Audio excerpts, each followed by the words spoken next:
Okay, so the next thing we're going to be looking at is identifying square roots as terms raised to the half exponents.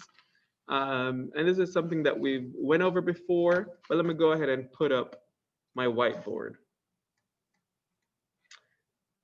If I have, let's just do like a quick recap. If I have x squared, resume. This one would be x to the fourth. If I had x to the third times, now x to the third squared, then this would be x to the sixth. You just multiply the exponents. Those two are completely different from x squared times x squared. X cubed times x squared. Whenever we're dealing with two terms where their bases are the same, then you add the exponents. The x squared is going to be the same because 2 times 2 is 4 and 2 plus 2 is 4. So that's one of the unique ones. So 4, but with this one, it's going to be x to the fifth power. All right, so x squared is x to the fourth. You multiply the exponents. So what would y to the half squared be? Y to the first, or just y? So if I have y to the half power times, not times, y to the half squared, if I do that, it's going to be half times 2, right? Half times 2 is 1. 2 halves make 1. So then it's y to the 1, or I could just say y. The reason why I'm showing you this, because y to the half is the same thing as square root of y.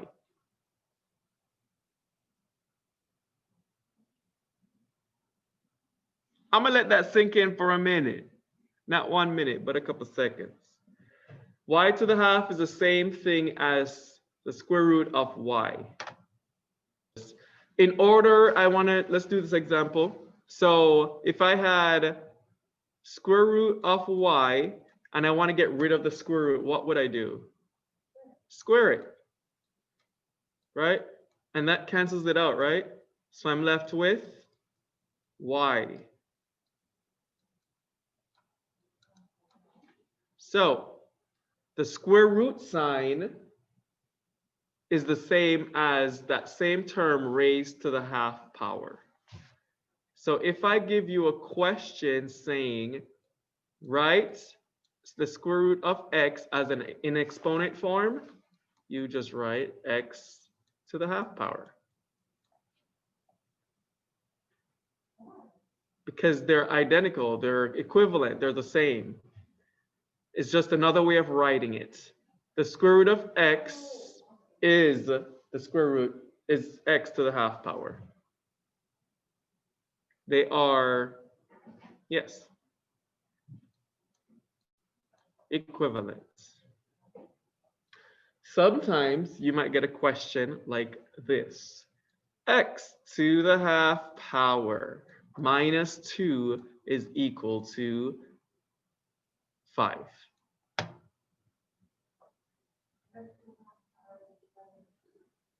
So x to the half power is equal to 7. They didn't ask me for x to the half, they asked me for x. So I have to get rid of x to the half. I have to get rid of the half. All I have to do is square it. Whatever you do to one side, you do to the next side.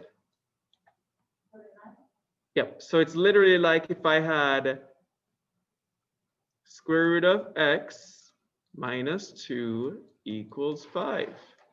So square root of x is equal to 7.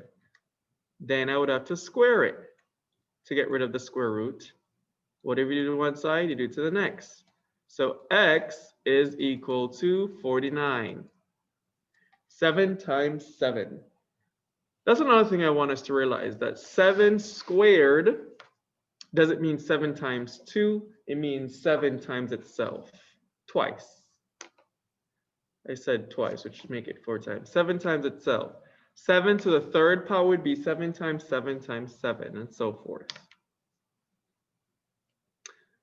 From this, I want us to realize that saying the square root of x is the same thing as saying x to the half power. Okay, so if we go back right here to our success criteria, it says identify square root as term raised to the half exponents. That is exactly what that is.